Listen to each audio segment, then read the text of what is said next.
بلا شبہ یقیناً میں نے تمہیں اپنے رب کے پیغامات پہنچا دیے اور میں نے تمہاری خیر خواہی کی، تو میں نہ ماننے والے لوگوں پر کیسے غم کروں۔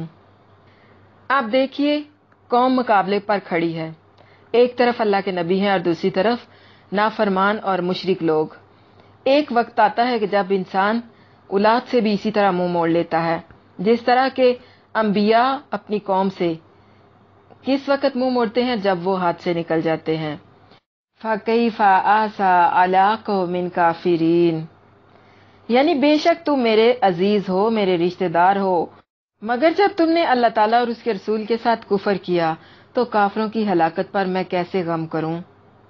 ایسے نہیں لگ رہا کہ جیسے حضرت شعیب علیہ السلام کی ایک ایک بات کے اندر انتہائی گہرا دکھ ہے، یعنی کہ اب مجھے تم پر کوئی افسوس نہیں رہا۔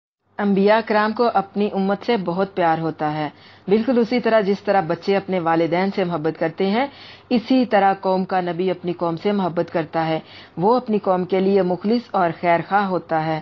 نبی کو پتا تھا کہ جیسے ہی میں اس قوم سے نکلا، اللہ کا ان پر عذاب آ جانا ہے، اللہ کا فیصلہ آ پہنچنا ہے، پر اللہ کا امر ہو کر رہنا تھا۔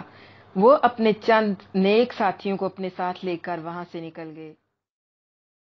اللہ تعالیٰ اپنے نبیوں کا امتحان لیتا ہے کہ ان کو چھوڑ کر چلے جاؤ، یعنی جو تمہارے عزیز رشتہ دار، دوست، احباب، جنہیں تم دین کی دعوت دیتے ہو، جن سے تم محبت کرتے ہو، توحید کی دعوت دیتے ہو، اور وہ تمہاری دعوت کا انکار کرتے ہیں، اللہ کے ساتھ کفر کرتے ہیں، تو ان کو چھوڑ کر چلے جاؤ، اپنے خاندان اور اپنے بستی والوں کو چھوڑ دو، یعنی ہجرت کر جاؤ۔ اس قوم پر بھی 3 قسم کے عذاب آئے تھے، آسمان سے آگ برسی تھی، اور ایک چنگاڑ آئی تھی، اور تیسرا کلیجے پھٹ گئے، یعنی زمین ہل گئی۔ یہ تینوں عذاب ان پر ایک ساتھ آئے۔ ادھر بادلوں نے شعلہ باری کرنے شروع کی، ادھر آگ برسنے لگی، ادھر سخت کڑاکے کی آواز آئی، ادھر زمین نے زلزلہ برپا کر دیا۔ یعنی نیچے اور اوپر کے عذابوں کے ساتھ وہ دیکھتے ہی دیکھتے تباہ کر دیے گئے، سب اپنی جگہ پر ڈھیر ہو گئے۔ اب دیکھیے یہ وہی لوگ ہیں، ڈھیر ہوئے پڑے ہیں، جو یہاں سے نبی اور مومنوں کو نکالنا چاہتے تھے۔ کیا ہوا؟ اللہ تعالیٰ نے انہیں ہی اس زمین سے نکال دیا، یعنی تباہ و برباد کر دیا، مٹا کر رکھ دیا۔ اب ان کا نام و نشان تک نہیں معلوم۔ اس میں ہمارے لیے عمل کا نقطہ کیا ہے؟ دوسروں کے لیے خیر خواہی اختیار کرنی ہے، اپنے ساتھ ساتھ دوسروں کا بھی بھلا سوچنا ہے۔ یہ پوری صورت ایک اسی موضوع پر ہے کہ اللہ کے عذاب سے ڈرو، یعنی اللہ کے عذاب سے ڈرایا جا رہا ہے۔ محسوس کریں کہ اللہ کے نبی صلی اللہ علیہ وسلم مکہ کی گلیوں میں دین کی دعوت دے رہے ہیں، لوگوں کو اللہ کی طرف بلا رہے ہیں، وہ سن بھی رہے ہیں، وہ دیکھ بھی رہے ہیں، اور وہ اچھی طرح سے سمجھ بھی رہے ہیں، اور ان کی اچھی طرح سے یہ بات سمجھ میں آ رہی ہے۔ لیکن کیا ہے کہ آزمائشیں، عذاب، انعام اور مہلت ہمیں بہت کچھ سکھاتے ہیں۔ پوائنٹ بھی نوٹڈ۔ آزمائشیں، عذاب، انعام اور مہلت ہمیں کیا سکھاتے ہیں؟ وَمَا أَرْسَلْنَا فِي قَرْيَةٍ مِّن نَّبِيٍّ إِلَّا أَخَذْنَا أَهْلَهَا بِالْبَأْسَاءِ وَالضَّرَّاءِ لَعَلَّهُمْ يَضَّرَّعُونَ، اور ہم نے کسی بستی میں کوئی نبی نہیں بھیجا مگر اس کے رہنے والوں کو تنگی اور تکلیف کے ساتھ پکڑا تاکہ وہ گڑ گڑائیں۔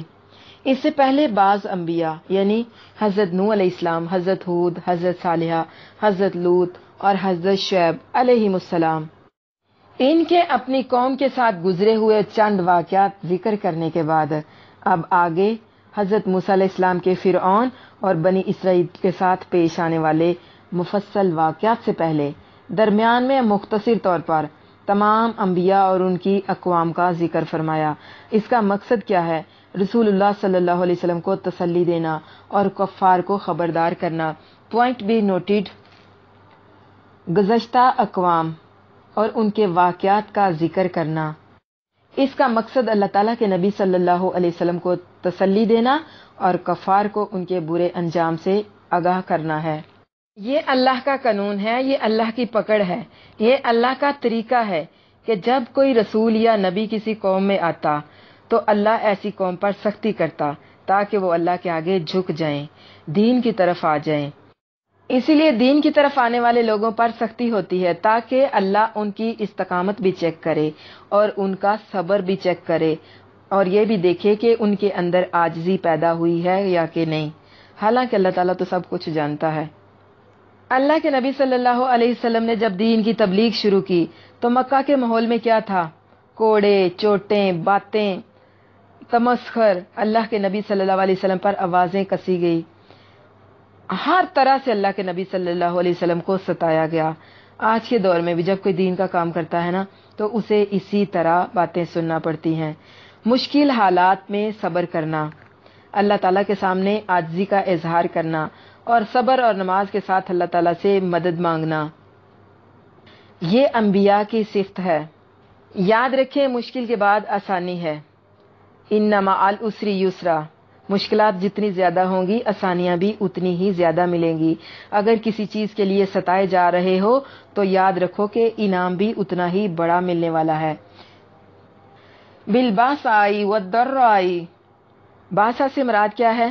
بالباسائی مالی تنگی یعنی غربت، یہ اللہ کی طرف سے آزمائش ہے۔ مصیبت میں صبر کریں اور عاجزی کا اظہار کریں۔ والضرائی، بعض اوقات دین پر آئیں تو بیماری آ جاتی ہے، مشکلات بہت زیادہ آتی ہیں۔ کیوں؟ کیونکہ اللہ تعالیٰ ہمیں اپنے قریب کرنا چاہتا ہے۔ سونا ہمیشہ بھٹی میں تپ کر کندن بنتا ہے۔ مشکلات جتنی زیادہ آئیں گی، جتنے زیادہ حالات کے ہتھوڑے برسیں گے، اتنی ہی زیادہ تمہارے اندر خوبصورتی اور سنہرا پن آئے گا۔ یعنی جو سونا ہے وہ ایک بد شکل دھات ہے، لیکن جب جب اس کو آگ میں تپایا جاتا ہے اس کے سنہرے پن میں اضافہ ہوتا ہے۔ تو حالات کے جتنے ہتھوڑے پڑے، حالات کی جتنی چوٹیں پڑے، وہ اتنا ہی نکھرتا ہے۔ یعنی ایسی مشکلات کس لیے آتی ہیں؟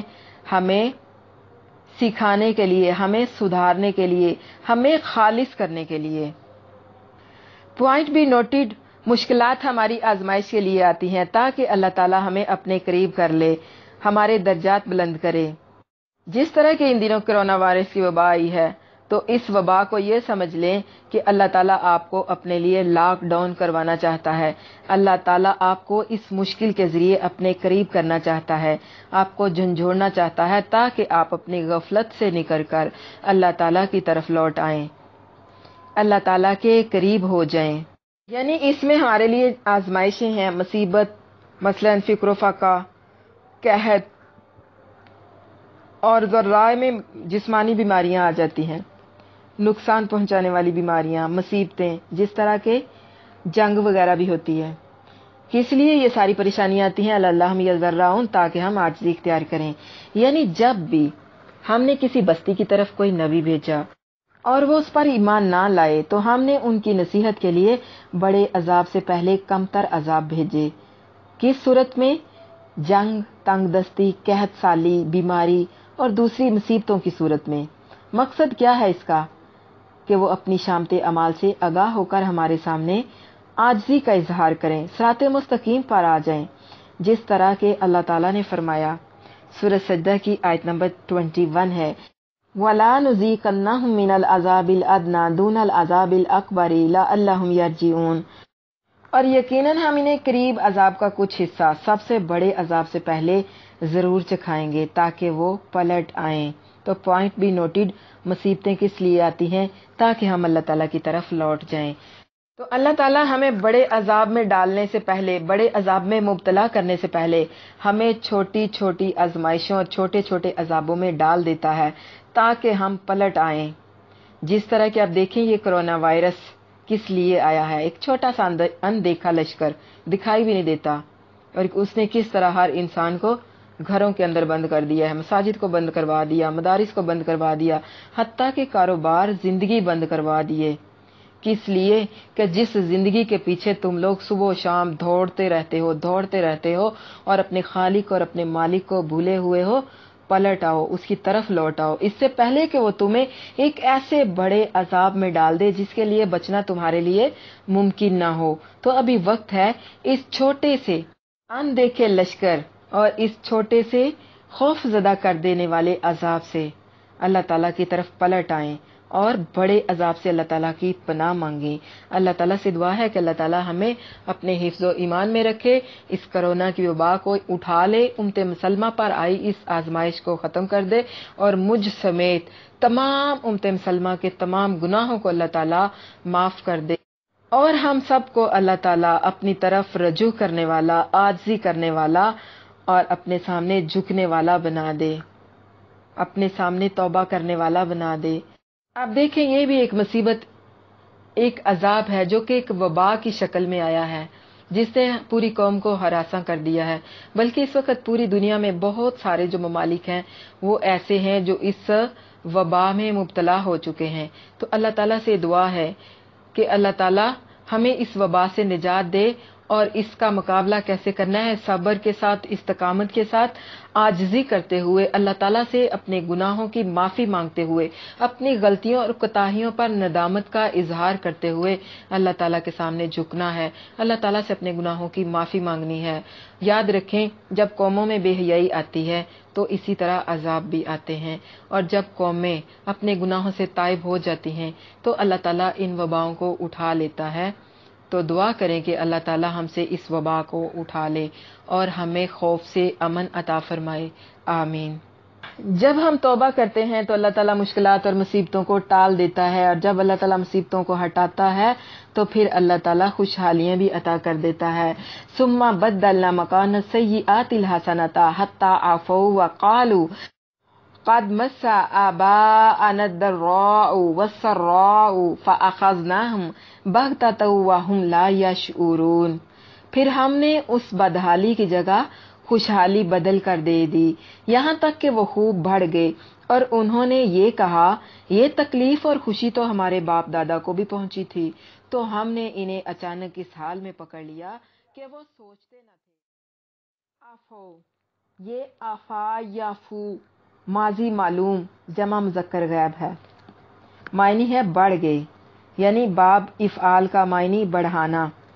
بخاری شریف کی حدیث ہے، حدیث کا نمبر ہے 5893، یعنی داڑھیوں کو بڑھاؤ، مگر جب انہوں نے ایسا نہ کیا تو ہم نے بدحالی کی جگہ انہیں خوشحالی دے کر واپس پلٹنے کا موقع دے دیا، انہیں قحط کی بجائے ارزانی اور بیماری کی بجائے تندرستی عطا فرما دی، آبادی ان کی خوب بڑھ گئی، مال و دولت ان کا خوب ہو گیا، یعنی ہر طرف نعمتوں کی ریل پیل ہو گئی۔ تو ان نعمتوں کا شکر ادا کرتے ہوئے اپنے رب کے رسول پر ایمان لانے کی بجائے وہ پہلے والی تمام سختیاں بھول گئے اور ان کی نعمتوں کی بھی قدر نہ کی، اور کہنے لگے، اگر ہم قحط اور دوسری مصیبتوں میں مبتلا ہوئے ہیں تو محض یہ زمانے کی گردش کی وجہ سے ہوئے ہیں، نہ کہ اپنی بدعمالیوں کی وجہ سے۔ یعنی جب مشکلات دور ہوگی، سب کام صحیح ہونے لگ گئے، سب خواہشیں پوری ہونے لگی، بڑے گھر مل گئے، کاروبار سدھر گئے، بچے کامیاب ہو گئے، اچھے اچھے گھروں میں بچوں بچیوں کے رشتے ہو گئے، تو پھر غرور اور تکبر میں مبتلا ہو گئے۔ ثم بدلنا مکان السیئات الحسنہ، یعنی جب نے بدحالی کی جگہ پر خوشحالی بدل دی، برائی کی جگہ پر اچھائی کر دی، تو انہوں نے کہا کہ یہ کون سی بڑی بات ہے، تکلیفیں اور خوشیاں تو آتی جاتی رہتی ہیں، یہ دنیا داری ہے کہ وہ اللہ کی نعمتوں کو بھول جاتے ہیں، اللہ کا شکر ادا نہیں کرتے اور اللہ سے ڈرتے بھی نہیں۔ دنیا میں ایسے ہوتا ہے، موسم کے تغیر سے حالات بدلتے رہتے ہیں، کبھی بیماری اور کبھی تندرستی، کبھی خوشحالی اور کبھی بدحالی۔ یہ حالات ہمیں نہیں بلکہ ہمارے باپ دادا کو بھی پیش آتے رہے ہیں، مگر جلد ہی ٹلتے بھی رہے ہیں۔ یعنی اگر ایسے حالات پیش آتے ہیں تو وہ بدل بھی جاتے ہیں، ٹل بھی جاتی ہیں مصیبتیں۔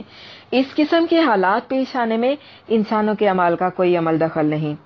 یہ وجوہات اب بھی بعض مسلمان پیش کرتے ہیں، دوسروں کو اب بھی یہی ثبوت دینے کی کوشش کرتے ہیں کہ یہ جو بدحالیاں اور پریشانیاں آتی ہیں یہ ہمارے اعمال کی وجہ سے نہیں آتی، اور یہ جو خوشحالیاں آتی ہیں یہ بھی ہمارے اعمال کی وجہ سے نہیں آتی، بلکہ حالات کی گردش اور ہماری محنتوں کی وجہ سے آتی ہیں۔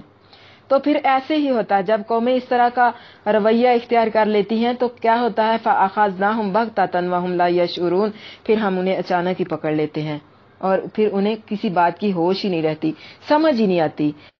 یعنی جب اللہ تعالیٰ کو اس طرح بھلا دیا جاتا ہے، نظر انداز کر دیا جاتا ہے، فراموش کر دیا جاتا ہے، تو پھر کیا ہوتا ہے کہ ایک دم سے اللہ تعالیٰ کا غضب نازل ہو جاتا ہے۔ یکایک اللہ تعالیٰ کا عذاب آ جاتا ہے، اور ایسا عذاب آتا ہے کہ آن کی آن میں سب کو نیست و نابود کر دیتا ہے۔ اب ان قوموں کے بعد فرعون اور پھر موسیٰ علیہ السلام کا ذکر آ رہا ہے۔ فرعون کی قوم پر تنگی اور تکلیف کی گرفت کئی بار آئی، مثلا طوفان، جراد یعنی ٹڈیاں، جوئیں، مینڈک، لہو، اس طرح کے بہت سارے ان پر عذاب آئے تھے، لیکن انہوں نے اپنا رویہ نہیں بدلا۔ پوائنٹ بھی نوٹڈ، جنہیں نہیں بدلنا ہوتا وہ نہیں بدلتے، چاہے جتنی مرضی ان پر آزمائشیں آئیں، طوفان آئیں، مصیبتیں آئیں، خوشحالیاں آئیں، وہ نہیں مانتے۔ نہیں ماننے والوں نے نہیں ماننا ہوتا۔ تو پھر جو انجام پہلی قوموں کا ہوا وہی انجام ان کا بھی ہوتا ہے کہ اچانک عذاب آیا اور سمندر میں غرق کر دیے گئے، جبکہ مومن جو ہے وہ خوشحالی میں اللہ کا شکر اور تنگ دستی میں صبر کرتا ہے، جس طرح کے فرمان نبوی صلی اللہ علیہ وسلم ہے۔ مسلم شریف کی حدیث ہے باب الزہد میں، حدیث کا نمبر ہے 2999 یعنی 2999۔ مومن کا معاملہ بھی خوب ہے کیونکہ اس کا سارا معاملہ بہترین ہے، اور یہ چیز مومن کے سوا کسی کو حاصل نہیں۔ اگر اسے خوشی پہنچتی ہے تو شکر ادا کرتا ہے تو وہ اس کے لیے بہتر ہوتا ہے، اور اگر اسے تکلیف پہنچتی ہے تو وہ صبر کرتا ہے تو وہ بھی اس کے لیے بہتر ہوتا ہے۔ یعنی بندے کو دنیا میں گناہ کی سزا پہنچتی ہے تو امید ہے توبہ کرے، اور جب گناہ موافق آ گیا تو یہ پھر اللہ تعالیٰ کا بلاوا ہے، پھر ڈر ہے، پھر ہلاک۔ مثال کے طور پر جیسے کوئی زہر کھا لیتا ہے تو اگر وہ اس کو اگل دیتا ہے، اس کی قے کر دیتا ہے تو امید ہے کہ وہ بچ جائے گا، اور اگر وہ اس کے معدے میں چلا جاتا ہے، اس کو ہضم ہو جاتا ہے تو پھر اس کا کام تمام ہو جاتا ہے۔ اللہ کا قانون، اللہ کی پکڑ پہلے بہت تکلیف دیتی ہے، دل نرم ہو جاتا ہے، بندہ عاجزی کرتا ہے، اللہ یاد رہتا ہے۔ وَلَوْ أَنَّ أَهْلَ الْقُرَىٰ آمَنُوا وَاتَّقُوا لَفَتَحْنَا عَلَيْهِمْ بَرَكَاتٍ مِّنَ السَّمَاءِ وَالْأَرْضِ وَلَٰكِن كَذَّبُوا فَأَخَذْنَاهُم بِمَا كَانُوا يَكْسِبُونَ۔ اور اگر واقعی بستیوں والے ایمان لے آتے اور بچ کر چلتے تو ہم ضرور ان پر آسمان اور زمین سے بہت سی برکتیں کھول دیتے، اور لیکن انہوں نے جھٹلایا تو ہم نے انہیں اس کی وجہ سے پکڑ لیا جو وہ کمایا کرتے تھے۔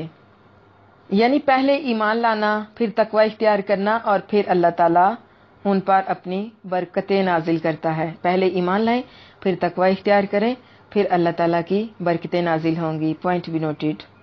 ایمان اور تقوی دو چیزیں ہیں۔ ایمان یہ کہ لا الہ الا اللہ کہا اور پھر اس پر جم گئے، اللہ کی بڑائی کا احساس ہو جائے گا۔ اور تقوی کیا ہے؟ عمل میں اطاعت اور نیت میں خلوص پیدا کرنا۔ اللہ کو ہماری قربانیوں کا گوشت نہیں پہنچتا، نہ ہی ان کا خون، لیکن تقوی پہنچتا ہے۔ اللہ تعالیٰ دلوں کا خلوص، نیت کا خلوص دیکھتا ہے۔ وَلَوْ أَنَّ أَهْلَ الْقُرَىٰ آمَنُوا وَاتَّقُوا، اگر واقعی بستیوں والے ایمان لاتے اور اللہ کی حدود کی پابندی کرتے تو اس ایمان اور تقوی کا نتیجہ ان انعامات کی شکل میں پاتے، اور تقوی اختیار نہ کرنے کا نتیجہ پھر اللہ کے عذاب کی صورت میں ہی ملتا ہے، اور وہ برکات سے محروم ہو کر اللہ تعالیٰ کے عذاب سے دوچار ہوتے ہیں۔ لا فتحنا علیہم براکاتن، براکاتن بارکا سے ہے، یعنی باراکاتن کی جمع ہے، کسی چیز میں اللہ تعالیٰ کی طرف سے خیر ہونا۔ اصل میں باراکاتن حوض کو کہتے ہیں۔ جس طرح حوض میں پانی جمع ہوتا ہے، اسی طرح کسی چیز میں بہت ساری خیر موجود ہونا باراکاتن کہلاتا ہے۔ راغب نے فرمایا چونکہ اللہ تعالیٰ کی طرف سے خیر اس طرح آتی ہے کہ آتے ہوئے نہ اس کا احساس ہوتا ہے اور نہ اس کا کوئی شمار ہوتا ہے، اس لیے اگر کسی شخص یا چیز میں محسوس نہ ہونے والی بہتری کا مشاہدہ ہو تو کہتے ہیں کہ وہ مبارک ہے، اس میں برکت ہے، برکتیں کھول دیتے۔ یہ استعارہ ہے کہ جس طرح دروازہ کھل جاتا ہے اسی طرح ان پر برکات کا نزول ہوتا ہے، یعنی جب اللہ تعالیٰ کی نعمتوں کا شکر ادا کیا جاتا ہے تو ان کے لیے مزید نعمتوں کے اور برکتوں کے دروازے کھل جاتے ہیں، یعنی آسمان سے بارش اور رحمتوں کی صورت میں، اور زمین سے پانی، زرعی اجناس جس طرح کے غلہ، پھل، اناج، سبزیاں، دالیں، بے شمار مصنوعات جو زمین مر درختوں، پھل پھول اور پودوں کی صورت میں ہمیں ملتی ہیں۔ زمین سے نکلنے والی بے شمار اور نعمتیں بھی ہیں، جیسے کہ پٹرول، گیس، سونا چاندی اور جواہرات۔ پوائنٹ بھی نوٹڈ۔ جب قومیں نافرمانی کرتی ہیں، اللہ کی حدود سے نکل جاتی ہیں، تو اللہ تعالیٰ ان کی پکڑ کرتا ہے۔ یہی وجہ ہے قوم شعیب ماری گئی۔ آفا آمنا اہل القری ان یاتیہم باسنا بیاتا وہم نائمون، آوا آمنا اہل القری ان یاتیہم باسنا ضحی وہم یلعبون۔ تو کیا بستیوں والے بے خوف ہو گئے، ناڈر ہو گئے کہ ہمارا عذاب ان پر راتوں رات آ جائے اور وہ سوتے ہوئے ہوں؟ اور کیا بستیوں والے ناڈر ہو گئے کہ ہمارا عذاب ان پر دن چڑھے آ جائے اور وہ کھیل رہے ہوں؟ افا آمینہ اہل القری، یعنی اللہ کا عذاب ان کی بے خبر سونے کی حالت میں بھی آ سکتا ہے، اور عین دوپہر کے وقت جاگتے ہوئے بھی مصروفیت کی صورت میں بھی آ سکتا ہے۔ کوئی یہ نہ سمجھے کہ دن ہو تو اس کا مقابلہ کر لیں گے۔ سوچیں ذرا کہ آج ہم سوئے ہوئے ہیں رات کو اور اچانک سے اللہ کا عذاب آ جائے، یا ہم کسی شادی کے فنکشن میں مصروف ہیں، خوش گپیوں میں مصروف ہیں، اور اچانک سے اللہ کا عذاب آ جائے، تو ایسے میں ہماری حالت کیا ہوگی؟ اللہ تعالیٰ سے دعا ہے کہ اللہ تعالیٰ ہمیں اپنی پناہوں میں رکھے۔ یعنی کوئی شاپنگ میں مصروف ہے، کوئی کھیل تماشوں میں لگا ہوا ہے، تو اچانک عذاب آ جائے تو کیسا محسوس ہو؟ آپ لوگ ایک کمرے میں بیٹھ کر پڑھ رہے ہیں، اچانک سے زلزلہ آ جائے، اندھیرا چھا جائے، تو آپ لوگوں کو کیسا محسوس ہوگا؟ ہر طلوع ہونے والا دن اللہ تعالیٰ کی طرف سے ایک بہترین تحفہ ہے، اور اللہ ہر دن سورج اور ہوائیں بھیجتا ہے۔ امام ابن قیم رحمہ اللہ کا قول ہے کہ اے ابن آدم، اللہ تجھے ہر روز کون کون سی نعمتیں بھیجتا ہے، اور تو ہر رات کو بیٹھ کر سوچ کہ تو نے اس دن اللہ کو کیا بھیجا۔ یعنی اللہ تو دن رات تمہارے لیے نعمتیں بھیجتا رہتا ہے، ذرا تو بھی تو سوچ کہ تو نے اس کے لیے کیا بھیجا۔ تو عمل کا اس میں نقطہ ہمارے لیے کیا ہے کہ آج رات ہم نے بیٹھ کر سوچنا ہے کہ سارا دن اللہ تعالیٰ نے ہمیں کتنی نعمتیں دی، اور اللہ تعالیٰ کی دی ہوئی نعمتوں کا ہم نے کہاں کہاں اور کس طرح سے فائدہ اٹھایا، کس طرح استعمال کیا، اللہ تعالیٰ نے ہمیں کتنی نعمتیں دی ہیں، اور یہ کہ اللہ تعالیٰ کی ان نعمتوں کے بدلے میں اللہ کی طرف آپ نے کیا بھیجا ہے، میں نے کیا بھیجا ہے۔ یعنی ان نعمتوں کے بدلے میں ہم نے اللہ کو کیا دیا ہے، ہم نے اللہ کی طرف کون سا عمل بھیجا ہے۔ آفا آمینوا مکر اللہ فلا یامنوا مکر اللہ الا القوم الخاسرون، اولم یہد للذین یرثون الارض من بعد اہلها ان لو نشاء اصبناہم بذنوبہم ونطبع علی قلوبہم فہم لا یسمعون۔ پھر کیا وہ اللہ کی خفیہ تدبیر سے بے خوف ہو گئے ہیں؟ تو اللہ کی خفیہ تدبیر سے بے خوف نہیں ہوتے مگر وہی لوگ جو خسارہ اٹھانے والے ہیں، یعنی نقصان اٹھانے والے۔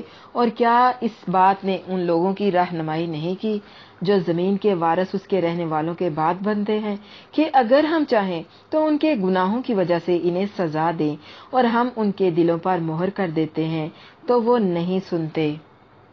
ہم اللہ تعالیٰ کے بارے میں مکر نہیں کہہ سکتے کیونکہ اللہ تعالیٰ مکر نہیں کرتا، اللہ تعالیٰ تدبیریں کرتا ہے۔ ہم اللہ تعالیٰ کی خفیہ تدبیر کہیں گے کہ اللہ تعالیٰ کی خفیہ تدبیر سے مراد کسی شخص کے خلاف ایسی خفیہ تدبیر کرنا ہے کہ جب تک وہ عین اس کے سر پر نہ پہنچ جائے اسے کوئی ہوش نہ آئے، اور نہ ہی اسے اس کے بارے میں پتہ چلے کہ کس طرح اور کس صورت میں اس کی شامت اس کی طرف آ رہی ہے۔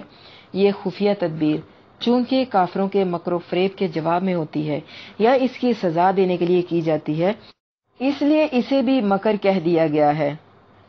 اولم یہد للذین یرثون الارض، یعنی کیا بعد میں آنے والوں کو پہلوں کے حالات سن کر اور ان کو دیکھ کر یہ بات سمجھ میں نہیں آئی، یہ بات معلوم نہیں ہوئی، ان پر یہ بات واضح نہیں ہوئی، اور نہ ہی انہوں نے اس سے رہنمائی حاصل کی کہ ہم چاہیں تو ان کی طرح ان لوگوں کو بھی نیست و نابود کر لیں، ان لوگوں کو بھی مٹا کر رکھ دیں، ان لوگوں کی بھی ان کے گناہوں پر پکڑ کر لیں۔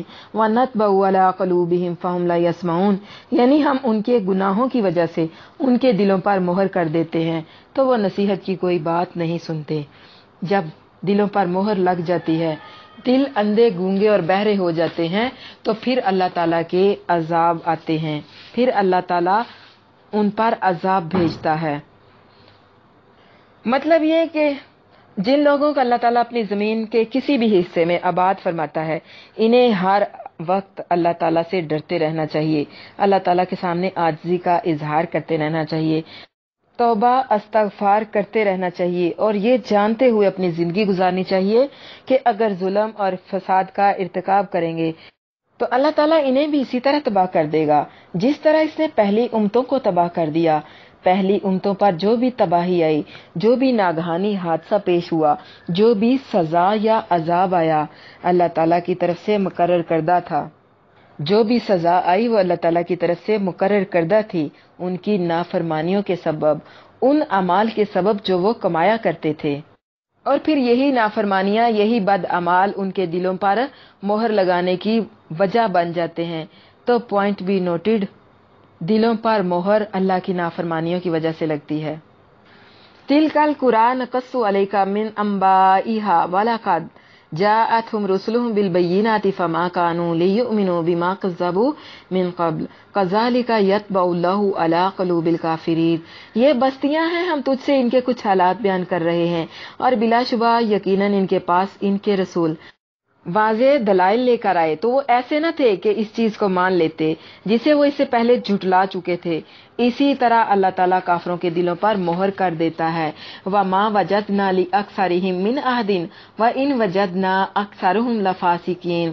اور ہم نے ان میں سے اکثر کا کوئی بھی عہد نہیں پایا، اور بے شک ہم نے ان کے اکثر کو فاسق ہی پایا۔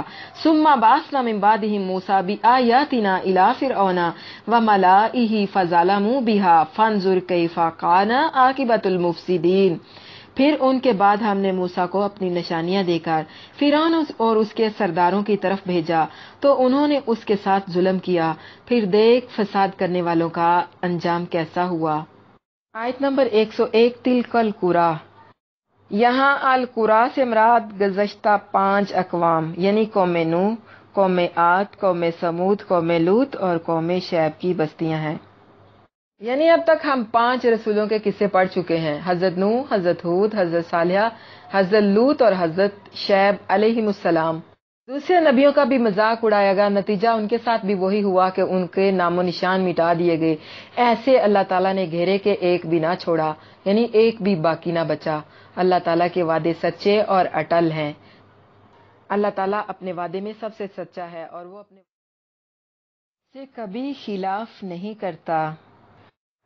فَمَا كَانُوا لِيُؤْمِنُوا بِمَا كَذَّبُوا مِنْ قَبْلُ، یعنی ان کے ایمان نہ لانے کی وجہ یہ نہیں تھی کہ ان کے رسولوں کے پاس اپنے سچا ہونے کے دلائل نہیں تھے، یا وہ دلیلیں اور واضح روشن نہیں تھی کہ دوسروں کو قائل کر سکیں، بلکہ ان کا سبب ان کی قوم کا پہلے سے طے کر لینا تھا کہ ہم نے بات کو ماننا ہی نہیں ہے۔ اب پہلے جھٹلا دینے کے بعد وہ ایمان لے آتے تو ان کی جھوٹی انا، جھوٹی عزت نفس مجروح ہوتی، ان کی عزت نفس پر حرف آتا، جیسا کہ اللہ تعالیٰ نے فرمایا ہے سورۃ البقرہ کی آیت نمبر 206 میں، وَإِذَا قِيلَ لَهُ اتَّقِ اللَّهَ أَخَذَتْهُ الْعِزَّةُ بِالْإِثْمِ فَحَسْبُهُ جَهَنَّمُ وَلَبِئْسَ الْمِهَادُ۔